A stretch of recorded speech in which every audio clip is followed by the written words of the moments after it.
everyone, it's Nicole Saratek with American Frontline Nurses, and thank you for coming on to Ask the Nurses podcast.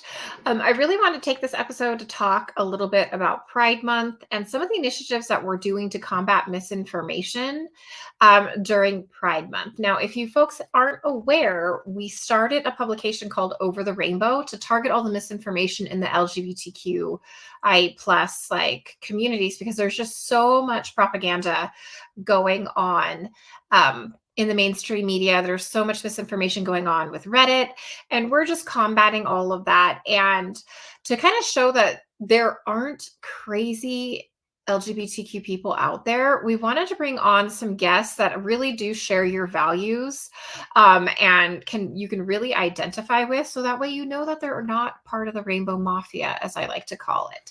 And so I'm going to bring on a good friend of mine. His name is David Leon. He's from Gays Against Groomers. He's also politically active. He's a huge influencer on social media, on Instagram and TikTok. I really recommend that you follow him. And let's bring David on. Hi, thanks for having me. Good to see you, Hey, Nicole. I know. I'm like, it's been so long. Like, I just talked with Jude and Amy when we were filming in Salt Lake, and then it's really great to reconnect with you. So tell us a little bit about yourself, what you're involved with, and that you're not the crazy rainbow mafia that the mainstream media keeps projecting out there, that this is everyone in the, Pride movement. Yeah, no, absolutely. First, I want to say also thank you for all the help you did for Amy and Jude. That was amazing. They still thank me for introducing you to them. And I'm like, this is all Nicole. So that's like, you're amazing for that. And just doing the work of actually helping people, because so many people post-transition just get abandoned by the medical industry, insurance companies, all of that. So thank you for that. But yeah, my name is David Leon. I've basically been working in politics off of social media since 2020, since it all kind of started going crazy. I know that's kind of the story for a lot of people. And I joined Gays Against Groomers early last year, so early 2023. And since then, since about January, February, I started making original content myself. And just speaking about, the message of GAG really resonated with me because first and foremost was just like you said, is like the separation of individual people who are not heterosexual or identify outside of being heterosexual, not being lumped in with a political movement and a political group is what the LGBTQIA plus ampersand Wi-Fi password thing is. That is. I always like to add ABC, LMNOP, DMF, OF. It just keeps going. It keeps going. It keeps going. Now they're they're more interesting now. Now they're not just tacking letters onto the end, they're putting new ones in the beginning. Now it's 2S LGBTQIA plus. I believe that's the official. What's the S stand for? 2S means two spirit, so that's like an indigenous, native, First Nation type thing. It's essentially my husband is Native American, and he's like, what are you, is that like yeah, literally he has a tribal card, and the natives do not know, like, seriously, most of them are like, what is going on here? They're like the Palestinians. They're like, what is going on? Why are you clumping us into your group? Yeah. And it's a common thing with like these radical movements. They go back into history and mythology and rewrite it, to add legitimacy to whatever they're doing now. So basically they're saying all of these, naturalistic indigenous people before the evil white man came, they were completely accepting of non-binaries and trans people. And most importantly, they say that the two-spirit individuals were actually in charge of rearing and raising children. So that's fabulous. But that's not like, what tribal people are they talking about? Because I've worked with like the Hopi and the Paiutes and the Shoshone and even the Navajos, and I'm like, that's not culturally how it worked. The women took care of the children.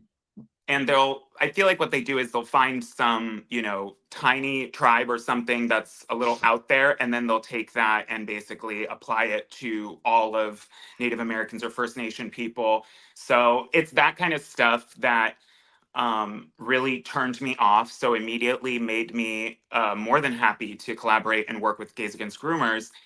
And the backlash was swift and thorough. Yeah. I know you know this probably better than most people, but the vitriol that you get back at you for stating, and I'm quite careful online. I don't make content of being like, oh my God, look at this, ugly non-woman, you'll never be a Yeah. woman, blah, blah, blah. I No, you're get very the much informative. You tell us about news and politics and legislation. I love it. Thank you. I mean, I try to like have like a point or something that I'm bringing into my message, and even me, that doesn't matter. They will still come after me. They called me every name in the book, transphobe, all of that. But beyond their criticisms of what I was saying, more common than not, it was personal attacks. So I got called, a faggot ton of times by people. Mm. There's like this weird thought process with a lot of trans activists or trans people, male to females. They feel that like gay men are just jealous of them because they wish that they could become women. So it's like this. What? They think we're self-hating because we actually want to be. And I'm not saying, again, not all trans people. These are like the Yeah, trolls online. And the so a lot radical of their trans.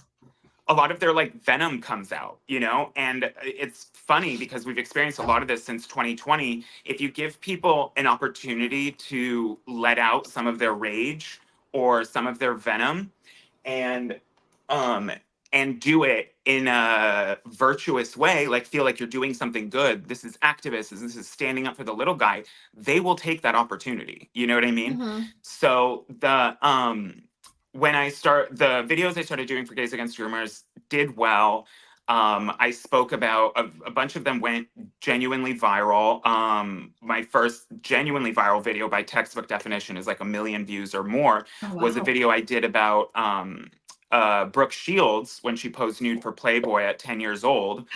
Yeah. Yes, it was a French publication published by Playboy. So people tried to get me on that too, saying this isn't true, blah blah blah. I'm like, no, actually read further into what it is. It wasn't published in a Playboy, it was published by Playboy in a Yeah. French publication. And it was a boudoir photo shoot where she's dolled up, made up, all this Yeah. stuff. And basically I said, what do you think something like this would slide if we had organizations like Gays Against Groomers around back then, looking through the culture and looking through what gets put out there and seeing what is completely inappropriate, what is completely taking advantage of children or sexualizing them, so that's why this is a good reason we have this. I know we can be annoying sometimes, but like we are like stalwarts for a reason. We don't want we're more than happy to take the criticism from them because we're erring on the side of protecting children versus erring on the side of protecting egos or activists. Hmm. So yeah, and it went really well. I love everyone in the organization. They're fantastic, especially the founder, Jamie Michelle, and her, I believe, wife or fiance. I think they're engaged now, Sasha. They're fabulous, and under their leadership, it's grown so much, and it's really put this topic on the top of mind for a lot of people. And unfortunately, we live in a identity politics type of world now. So the most common comment I used to get and still get is, thank you so much for saying this. As a straight person, as a mom or as a dad, I can't say this because they're going to call me transphobic. And, I'm always like, yes, thank you. Of course. Thanks for the support. But now I kind of started switching it up and being like, they call me the same thing. Like it doesn't protect me that much from it. Really. It Right. doesn't protect me from their criticism. It more so allows people who might agree with me to listen to me and be like, oh, okay, this person clearly isn't coming from a place of like hating gay people or trans people. He has a nuanced opinion. Maybe I'm also allowed to have a nuanced opinion. And there's value in that. That's completely valid. But I always encourage people, like, you have to start speaking up and speaking out, and also not to be like anal about it, no pun intended. But it's also how we speak out about it is super important, because sometimes things that get said can end up doing more damage than good. So I've spoken with a lot of people in GAG about this. This is kind of like a little sidetrack, but I'm sure it's definitely pertinent. Is that the last thing I want to happen with the gag movement or the protecting children movement is for the word groomer or pedophile to be treated the same way that we treat racist or Nazi Mm. now. you know, where it gets so overused, it takes all the power out of it and people don't care. You're just that crazy person calling me racist or a pedophile, you know, that it eliminates the power that that has. So Mhm. I'm very, and that's again going back to being careful. I'm very careful with that. I'm not calling anybody a pedophile unless they're clearly it's pedophilic behavior clearly, or they're literally a convicted pedophile, you know? And then I'll say, you know, this is grooming like behavior, or this is absolutely leads to grooming, instead of just saying, oh, for sure those parents are just groomers or that teacher's a groomer, because it's always going to be more complicated than that, right? Like, especially some students in that teacher's class might know them as a great person. And then they'll be like, these crazy people are calling him a pedo or a groomer. I know that not to be true, at least in their mind, you know? So then Mhm. they'll dismiss everything else we have to say. So basically, I just want to try to maintain the integrity of the message and what we're trying to do, and emphasize that we're not coming from a place of hate or fear Mhm. whatsoever. I've said this before, but you know, noble people fight because they love what's behind them, not because they hate what's in front of them. You know, Mhm. we're fighting for the protection of women's rights, girls' rights, sports, children's protection, absolutely. And my gosh, yeah, the backlash has been like none other, and lots of things have happened since then. Most recently was last March or April. I was performing comedy at a fundraiser, a political fundraiser. It was kind of very tongue in cheek. It's so ironic because even the people that attended the event, they said like 60% of your jokes were about Republicans. Like you're actually making fun of Republicans more than anybody else. But because I agreed to do that for a person who's running for governor here in Washington, Dave Reichart, the Washington State Democrat Party put out a statewide official press release about me, calling me a dangerous, far right, anti LGBTQ extremist who spreads misinformation. Yeah, so that was great. What? You're literally like partnered with the person that does nothing but combat the misinformation in the LGBTQ like population. Oh my God, the amount of misinformation we have to correct all the time in that community is insane. Yeah, because it's yeah, like you said, with the LGBT movement and the gender, specifically the gender movement. You know, Mhm. we're in the midst of our gender revolution. We had our sexual revolution like 50, 60 years ago, and now we're in the midst of the gender revolution. And this is actually a point I brought up at the time when I discussed the Brooke Shields video, is that during times of cultural and societal upheaval like this and revolution, lots of things can slip through the cracks, right? Like things that are absolutely disgusting and abhorrent and that would never otherwise be seen as okay during revolutionary times are kind of excused or intellectualized. Or, I mean, an easy example outside of the gender thing is like all the things that happened in 2020 post BLM and George Floyd. Like, you know, people were dying, black business owners were dying, black cops were being shot, and people would still online find justification for it because they're like, oh, well, no, that even though he's a black man, he's still a tool of white supremacy and blah, blah. So it's this, it's Mental the gymnastics. abandoning, the what? Mental gymnastics they go through Yes. to do that. Oh my gosh, Olympic grade mental gymnastics. You know what I mean? And they'll do this because narrative trumps truth in times like this. So that's why I'm always trying to be so careful of the things I bring up. And they're really tough topics too. Like I literally have to decompress for like 2 hours and watch like the Real Housewives or something after researching and recording a video like this, because it's so dark. And something I'm trying to do is infuse more humor into my content, because I am a naturally like humorous person. I used to do stand up for like 5 years, and I still do it. And it's just hard. Out of respect, I don't want to, you know, infuse jokes into a story about a child getting molested at elementary Mhm. school, or multiple children actually, which was the actual story. And then the reason it was allowed to go on for so long, this is right here in Washington state, was because all of the complaints lodged against this paraeducator were dismissed as homophobia. So there were complaints about him since day one, and those complaints were ignored because one of the administrators felt he was being targeted for being gay. And so he went on to actually, I don't know what we can say on this podcast, but grape Mhm. multiple elementary school boys Mhm. over the course of that time, and that was because they didn't want to offend a gay person. So it's gone too far. Is that me or you? Y- Oh, Oh, it's me. It's okay, it's fine. the alarm to tell me that to remind me that the kids need to brush their teeth before bed. Oh, perfect. We're good. We're Mom good. life. Yeah. Right. Um, so yeah, there's that kind of stuff just like fundamentally kills my soul when there is obvious good and evil happening, like a child is being abused and that was placated and allowed to happen because of this poisonous, hyper woke, overly sensitive, politically correct BS that has just become infused fully into our culture.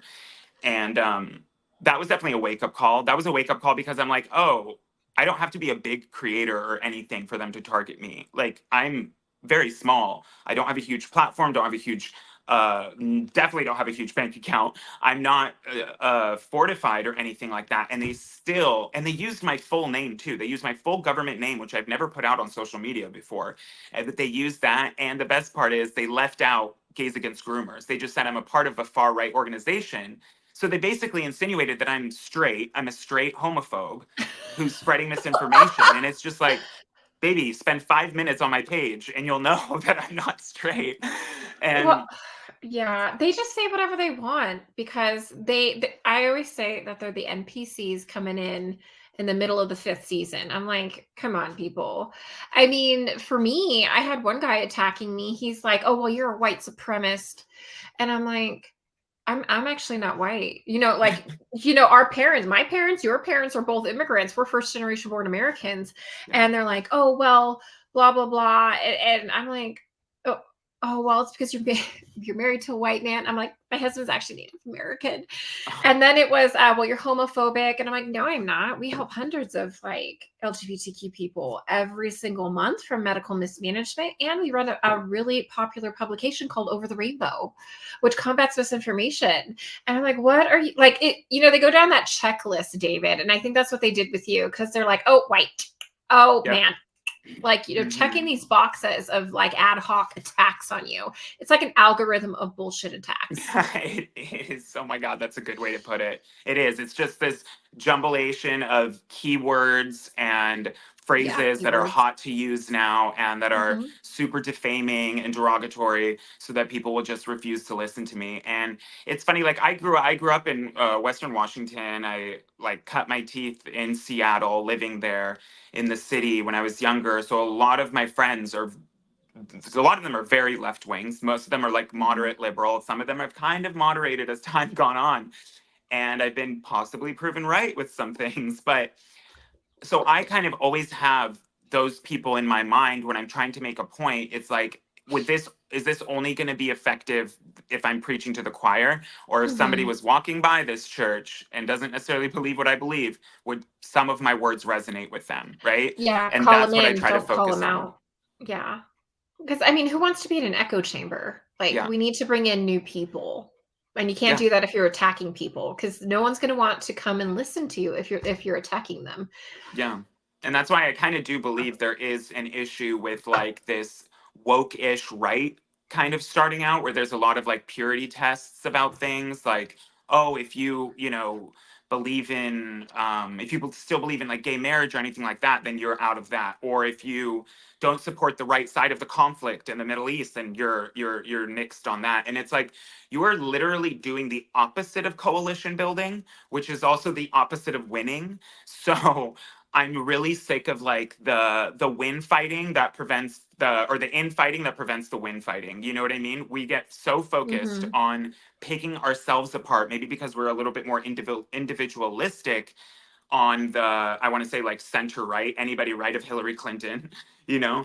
Um, so we kind of have an issue with maybe building more coalitions, especially for an issue like this, the transing of children, the abuses in schools, and the indoctrination in schools.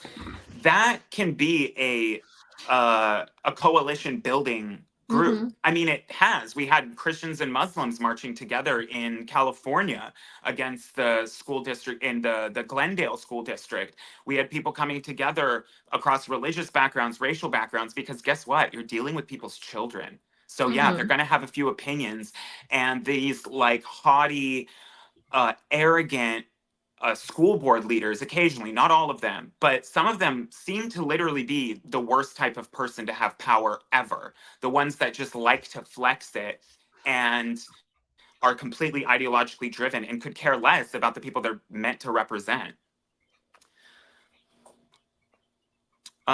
So did you want me to talk a little bit about what like my a little bit more like personal stuff on my story, or do you want me to talk about kind of more of like the gag work that we're planning on doing and some of the stuff in Washington, or what are you thinking? Let's talk about the future and what you're doing to help better the future. So whatever that entails, because I want to show people that you're not just somebody on Instagram and TikTok that's spewing, vitriol and stuff like that. You're a person that's involved and really wants to make a difference in the future. So however that comes out, let's hear more about that. Like let's look towards the future. I love that. I love that. Yeah, and just based on what you said too, one of my biggest goals the last few months has been trying to find ways to, for lack of a better word, alchemize the rage and engagement online into tangible change and real work in the Mhm. real world. That's why I'm so happy to work with organizations like Let's Go Washington or other groups that are um, getting people to sign initiatives and sign petitions to actually make change. Our leaders seem to forget that they're there to represent us. I know that's kind of a common trope, but it is absolutely the truth. So, basically, what I've been doing recently, I've collaborated with a lot of local politicians, local media people. Of course, that press release that the Democrats put out about me definitely got some people talking, being like, wait, we know David, this is actually asinine. So I've been doing the circuits with that and just reminding people that you will feel better on the inside and feel better about the world around you if you take some of this frustration that you have for our leaders, our country, our state, whatever it may be, and put work into the real world about it. So get involved in local politics, which I've been doing since 2020. So going to events, one of the things that I'm extremely optics kind of minded. I've always been, and it's maybe not the strongest suit of people on the right is like how things come off and how things look. So one of the biggest things that I'm working on, actually personally, and with my the job I do with Let's Go, is highlighting the victims of bad policy, leftist ideology, gender ideology. Lack of policing, the green policies that are literally just making it more expensive for the poor and working class to live and exist. So highlighting the stories of the victims of bad policy, because the left kind of feels like they have a monopoly on victimhood, right? And Yeah. and ironically, That's like you need to trademark that. A monopoly on victimhood. That is so accurate. Yes. it's true. And the irony is, though, they pick the worst victims, right? They pick like the person shooting up the place as the victim or robbing the pregnant mother as the victim because of whatever identity markers happen to be associated with that crime or that Mhm. criminal. So it's so silly. It's like a political football we haven't really picked up yet in the best way. I mean, they really started doing, with like Lincoln Riley and other people that have been hurt by, violent criminals who came over here illegally, shouldn't be here in the first place. That's great. Stories like Chloe Cole, who had her Mhm. transition way too young when she was still a minor, and or her surgeries and hormones, all of that. So that's really good. That's what I'm trying to do on a local level. So, for example, the Washington State Legislature last session in the middle of the night at 2 a.m. Mhm. passed a new bill that would allow utility companies and energy companies, like the one we have here is Puget Sound Energy, would allow them to raise costs on consumers without approval from the Utility Trade Commission, so that they would be allowed to raise costs on consumers without approval from the Utility Trade Commission, because this is all a part of this gas ban bill that they're pushing forward in the name of green energy. So I'm like, let me get this straight. You pass this in the middle of the night because you don't want anyone to know about it because it's hugely unpopular. Usually commissions are there to what? Protect consumers, right? And Mhm. you're allegedly there to protect the poor and the working class or whatever the Democrat platform is now. Um, and so you're doing that at the worst possible time too, when everybody is already struggling and can barely afford ends meet as is, and now you're going to make everything more expensive. And they are very good at framing things as like, oh, this is just going to hurt big gas. No, it's No. not. It's going to hurt everybody. They've estimated the cost to electrify your home if it's gas powered is between $30,000 to $70,000 per home. People can't afford that. It would raise monthly costs by the thousands for certain people that would have no energy choice or be forced to be on electric. It would make restaurants more expensive. The small immigrants that own so many restaurants, or Mhm. small business rather, that are run by immigrants, families that are like just trying to make ends meet and do something good and live the American dream, their costs are going to go up, which will then be passed on to consumers. It's a horrendous policy. It's going to affect renters just as much as homeowners. And so they passed this in the middle of the night and with no vote from the people, obviously. But now it's incumbent on us to gather 400,000 something, 405,000 signatures by the end of this month in order to get it on the ballot for November, just so we have a right to vote on it, right? Getting all these signatures is just so we have the right to vote on it. And it's wild to me. And that's what I've been really talking to voters about too. Is like, take your power back. Find ways Mhm. where you can re-enfranchise yourself in politics, in civics, so you feel like you have some skin in the game. Like, we've all complained about what's been going on recently, but we really, really need to alchemize that into something positive.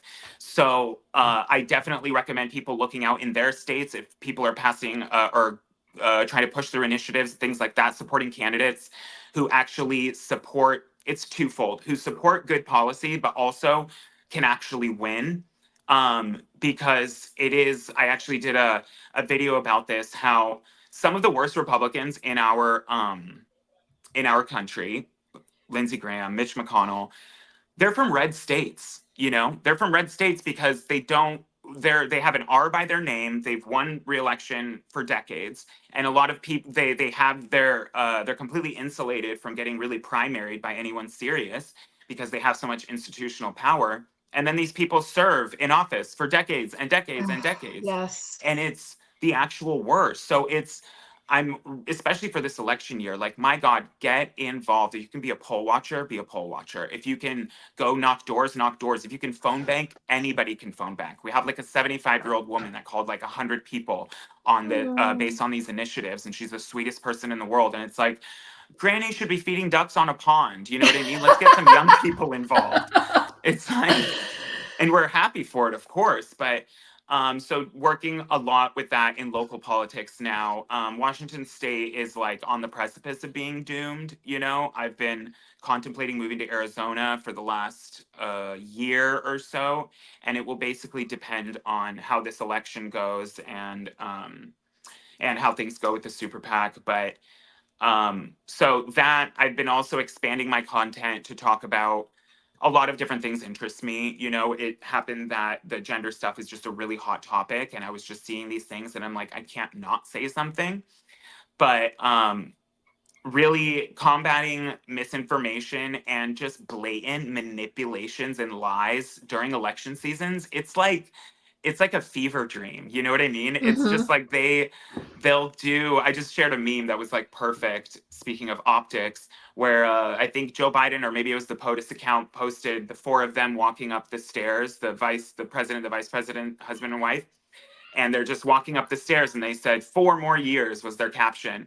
And then someone commented above it saying, ironic how you chose a picture with all of them turning their backs on us. And I'm like, yep, 10 out of 10, exactly. Yeah. So if ever is a time to get involved, now is, because we do have a real shot of righting some of these wrongs. And I'm not just talking about the presidential election. I'm talking about school boards. I'm talking about Mhm. governorships. I'm talking about everything, because we've learned that over COVID, that it really matters who your sheriff is. It really matters who your local representatives are, because they can flip the bird to the governor if they're overreaching. They can do what they're part of the executive branch technically. So it's super, super important that people get more civically involved in their local elections, because that's where a lot of this trickles down in these policies are either implemented or not. And if we get some people with good backbone, that will only benefit us. I've also been reaching out to a lot of the Slavic community and churches around here. I got a lot of them to sign the initiative for the parental rights notification last year, so I know they'll be interested in what we have going on this year. So it's a lot of what I'm focusing on is coalition building, combating of misinformation, and trying to distill our public image a little bit better. Like our optics suffer a little bit, you know? And it's funny because I really think about it down to the minute detail. When I went like door knocking, talking to voters about more conservative leaning initiatives, I'd put an earring in my thing. I would look very liberal. And I literally had that comment from somebody who comes out of this pickup truck just off his day of work, like real man's man. It's really good looking too. And his kids are like running out on the porch. It was like so cute. And he like looks at the initiative, looks at me, looks at the initiative. He's like, seems like you really wouldn't support this stuff. And I'm like, oh, I gotta dress up. I gotta, fit the role, Uh-huh. because it's true. I mean, optics are so important. Image is so important. That's how the left manages to control so many things in the first place, is because they're really good at getting overarching narratives that kind of cushion everybody's thoughts and reactions to everything, and then really good little sound bites and headlines. They're getting worse though. They're getting sloppier and desperate now, because people are kind of opening their eyes to it. But well, that's why they're gonna import their votes. and they're being honest about it now. They're like explicitly saying, yes, we want to give them citizenship. I don't understand how there's not riots in the streets for that. Not encouraging riots. I'm just saying, FBI who's listening. Right. It's so interesting because being Hispanic and someone who works a lot in Central and South America, I'm like, I remember when this was like a huge, ICE would raid like the fields where I was from, because I was from the Central Valley, and they would just pick people up and you would never see them again. And I'm like, and now you're just letting in terrorists from like Syria. I'm like, what is going on here, people? And then you're going to give everyone amnesty. And I'm just like, so you can import your votes. I wonder, like, speaking of them being sloppy and just getting more and more radical, a part of me feels like they've almost given up on convincing people of anything, and it's really just kind of like almost inciting. Like they really almost want people to have just gut reaction to these things, because in the same token where we're just now again sending billions and millions to Ukraine to pay for Ukrainian pensions, we have veterans on the street. We also have oh my gosh, I can't believe where the chemical train accident blew up. I'm forgetting the name. Palestine. Yeah, we have East Palestine. We have all of these things that have happened. I mean, on President's Day, during the tragedy of East Palestine, Joe Biden was where? He was shaking hands with Zelensky in Ukraine. On President's Day, during the horrific environmental disaster in Palestine, East Palestine. And it's just like, these images stay with people. And I'm wondering if people's memories will be long enough for when November hits, if they will finally just be like, listen, this isn't what you promised us. You're not the unifier in chief. You're not healing America's soul. Like, what? Those were some hefty promises he made. And then, like, a year later, we have, the trans woman who I actually worked with in downtown Seattle, the one that got in trouble for showing her breasts on the White House lawn. Oh, yeah. Remember? Yeah, that's funny. I actually worked with her prior, when it was still him. At Nordstrom Cosmetics and everything. So it's actually just a small little tidbit. Very nice, actually. In person is a sweet person, but their politics are insane. A person who actually unfollowed me, probably blocked me after I started doing politics stuff too. So yeah, that's been funny, because since I've been more vocal, having people DM me, a lot of positivity for sure, and a lot of it will drown out the negativity, but it's interesting. People kind of show you who they are once you show them who you are, Yeah, I mean, you definitely learn who you want to be in a foxhole with. No kidding. No I kidding. just like and this for me, this started in 2020 because I was the original New York nurse whistleblower. Everyone turned their back on me. Everyone. She's a liar. She's a fame seeker. She's a crisis actor. She just wants attention. And I'm like, and just like you're sounding the alarm on everything that's going, and then they just completely character assassinate you. And then when you turn out to be right, there's no apology. There's no amends. Oh There's no. no I'm sorry. They posted your whole name up there for people to gang stalk you online. They're lucky that something didn't happen to you. I mean, I I told you know. about my situation. People tried to Oh, break into my house and everything. They're lucky that somebody didn't stab you the way the yeah. world's going. And you definitely learn who you want to be in a foxhole with in these dark times. 1,000%. And it's kind of like a joke or a metaphor, but like the way things are going, there might be some foxholes needed, in the next few years. It's I like tell we're people we need going down. trenches. I'm going back into the trenches. I can't do this. Like I'm trench warfare. Let me get back into the trenches with the Yeah, front line. yeah. And that's like scary enough. That seems like it. Hey David, your audio cut out.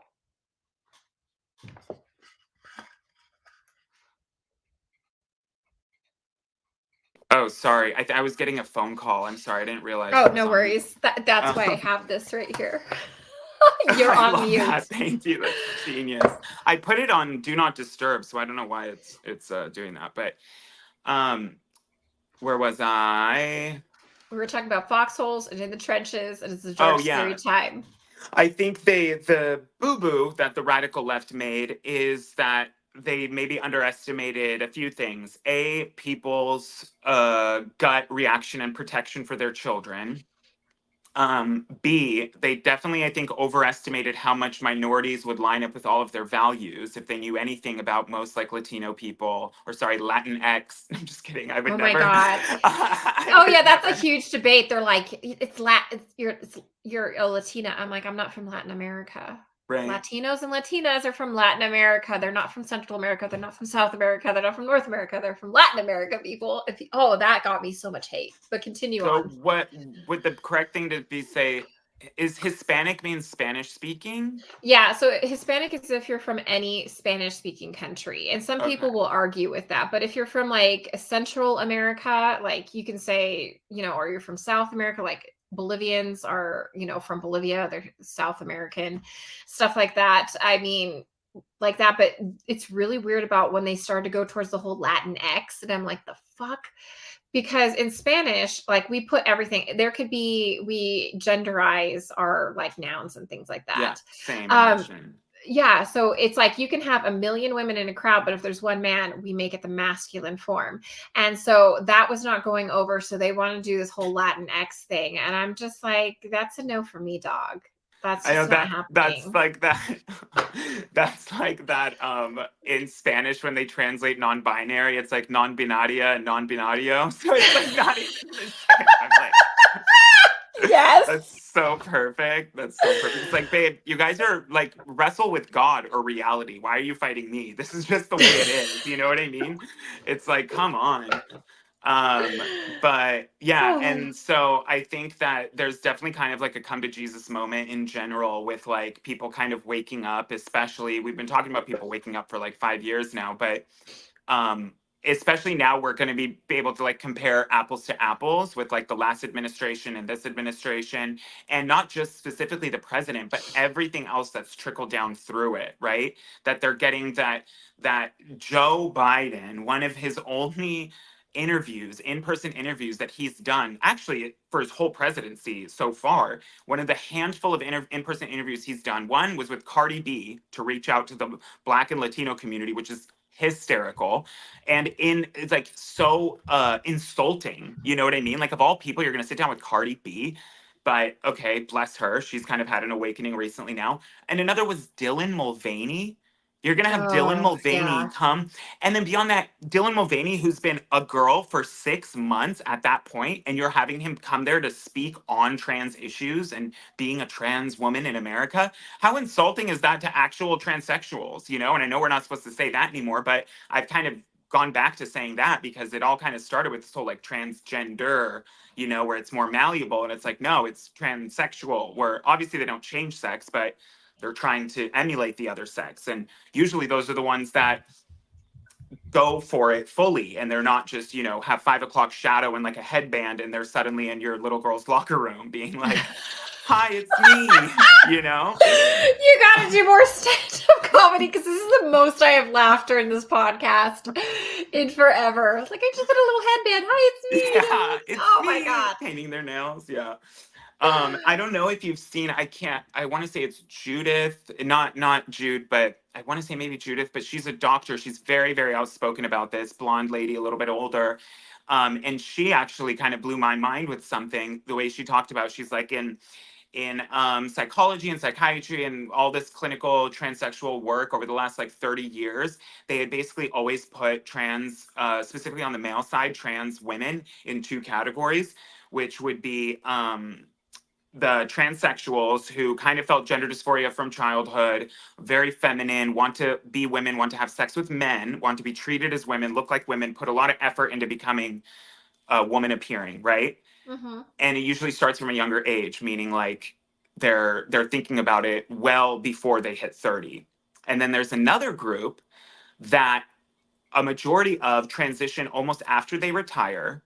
A majority of them are divorced with children. The transvestites.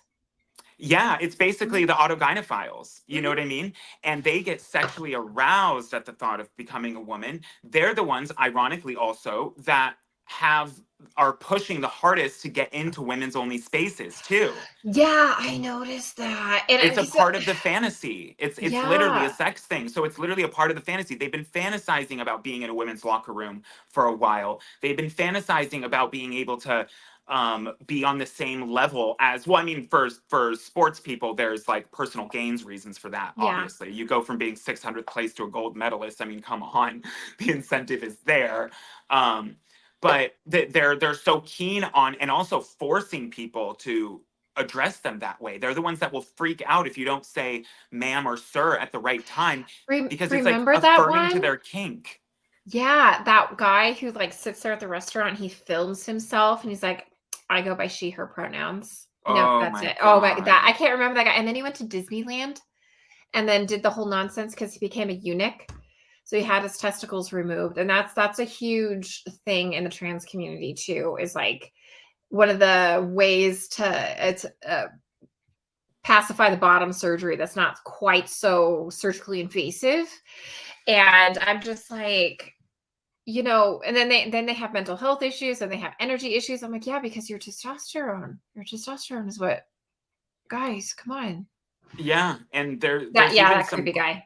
there's some crazy crossover I've noticed, especially, I mean, yeah, I guess I'm a little chronically online, but if I'm seeing it, other people are too.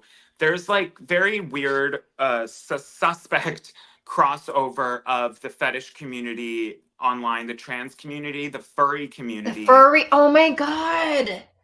Yeah, I Yes, the think furries. it's like a stepping stone to like bestiality-ish and also pedophilia, because a lot of the furry communities, it's very sexual in orientation, and a lot of them with like, so pup play and dog play is like different. That's like leather bondage, but also similar. There Mhm. always has to be like a very large difference between them. Like one is the dad and one is the little baby puppy or whatever. So there's always like a sexual kink element to it, and the Mhm. crossover is insane. It really is. There's this is documented well on actually Reddit by a bunch of people. They have a whole forum celebrating this, of how they were just attracted to trans women, got down the trans women pipeline of porn, started watching it so much, and then it inevitably wanted to become that themselves, became autogynephiles. So now they're going through like actual surgeries and hormones and all this stuff for a sexual kink reason. But the best part is that doctors and insurance companies can tack it under non-binary gender affirming care, Mhm. and then insurance and we will pay for it for like Yeah. sexual fetish and kink. Yeah, because when I was an undergraduate student, they taught us sexual deviation, and that was part of it. So to see all of this stuff come out, and the whole like the two terms that you were saying about the transgender, I'm like, yeah, like that's we used to call that a transvestite. They didn't want to be Hmm. transgender; they just would prefer, the whole thing that you said. And I'm like, when did we start redefining this stuff? And then then the furries and things like that. And then the crazy part is the kids see the furries and they misinterpret it as cosplay because there's cosplay where people like to dress up as their Sure. favorite characters and all that Yeah. kind of stuff. But I'm like, we were at baseball practice and there was a girl dressed up in a furry mask with her paw gloves, and then she had a tail. And I've worked enough Burning Mans to be like, the first thing when I see a tail is I'm like, dude, you're gonna and Was it a I'm plug like, tail? no, it wasn't. It was a little girl and it was a tie around her waist, thank God. But the first thing that comes to Oh, mind is I'm like, what parent? What is going on? Don't let her go out like that because like other creepy people are like thinking of her as not this is not yes. cosplay. Like when you wear your favorite Spider-Man pajamas 7 days in a row and they stink, but you're still wearing because you love Spider-Man. Right. I'm just like, holy crap. And It's it's really scary. gross. And actually, that kind of reminds me of a video I did semi recently about a scene from the show The Mick, where they had one of the characters who's a little boy. The kid can't be more than 5 or 6 years old. And they have him in a leather bondage mask, like a gaping mask that's used for one Yeah. thing. Okay. Yeah. And they have that. And then I got so many comments of being like, wow, you're actually the perv because in the show he burns his tongue and he just can't bite down on his tongue so that they find this mask so he doesn't bite down on his tongue. And I'm like, No, the no, context literally does no. not matter. At the end of the day, what happened is that images were published of a child in sexual bondage gear. I don't care what the context or the story is. That was the point of it. That was absolutely the point of it. And yeah, it may have been to be like farcical and look how crazy this is. Oh, ha ha, a kid in bondage. You're Hollywood. You know better than that. You know better than Mhm. that. You know half the people, more than half the people are going to be cringing and turning away. And then half the people laughing that are left laughing, they're not thinking clean thoughts about that. You know what I mean? Like it's so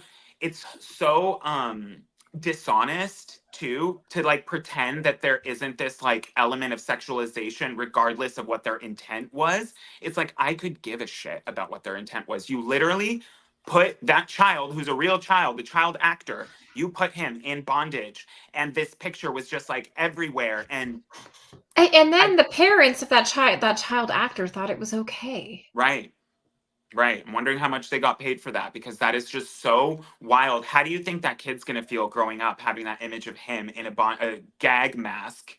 Like, it's just like, I Uh, can hardly think of a more offensive thing to put. Like, a ball gag mask would have been less offensive than that, right? Like anything would have been less offensive because that is just like so clearly sexual. It is meant for a sexual act. So it's not just like, oh, he's wearing like a leather daddy collar thing, which is still gross and sexual. But this is full blown like pornographic, really. Like you're applying mhm. this is the worst. Like, and it's just wild because I'm not a Puritan by any stretch of the imagination. You know what I mean? I'm not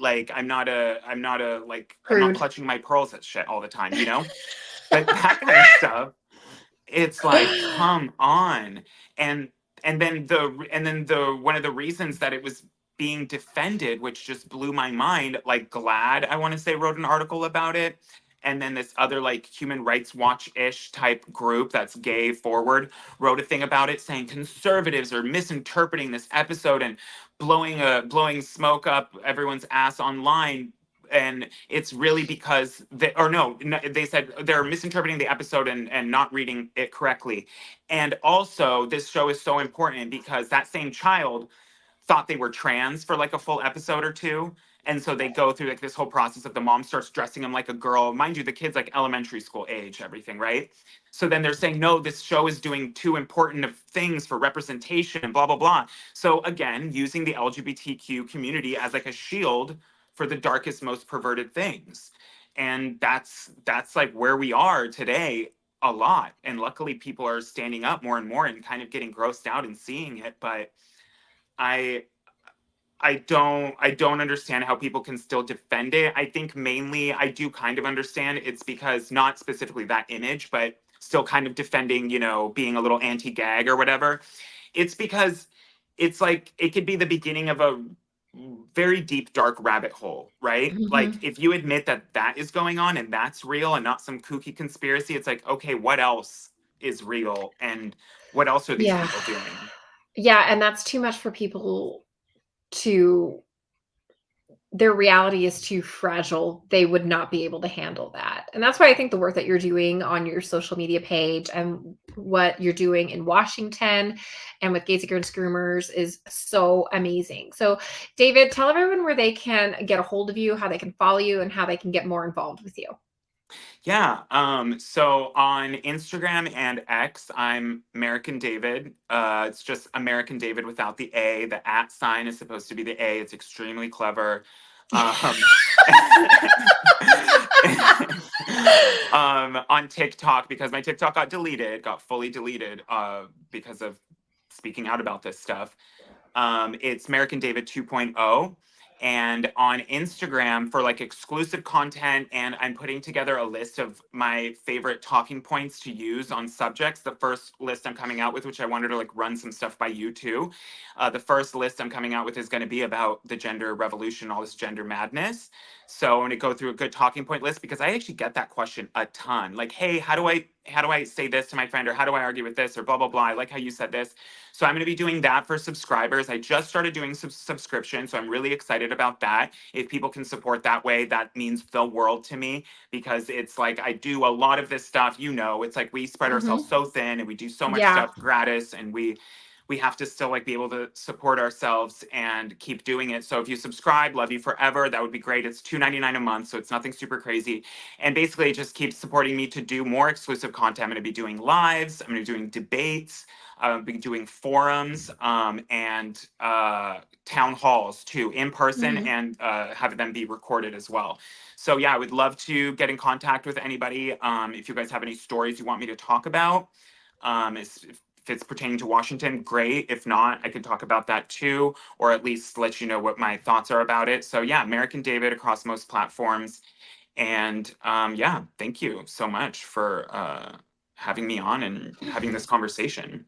Awesome. Thanks. I'll meet you backstage, but I just want to do some closing talk with our audience and that. But I've got some really great ideas for you that I want to talk Love to you it. about. So I'll talk to you backstage. But thank you, David, so much for coming on. I really Sounds good. appreciate Thank it. Always you. love you. So, guys, that was David Leone with Gays Against Groomers, and let's go Washington. He's amazing. Follow him on social media. His links will be in the show notes below. And once again, I want to thank all of you for tuning in, and we'll see you next week. Bye, folks.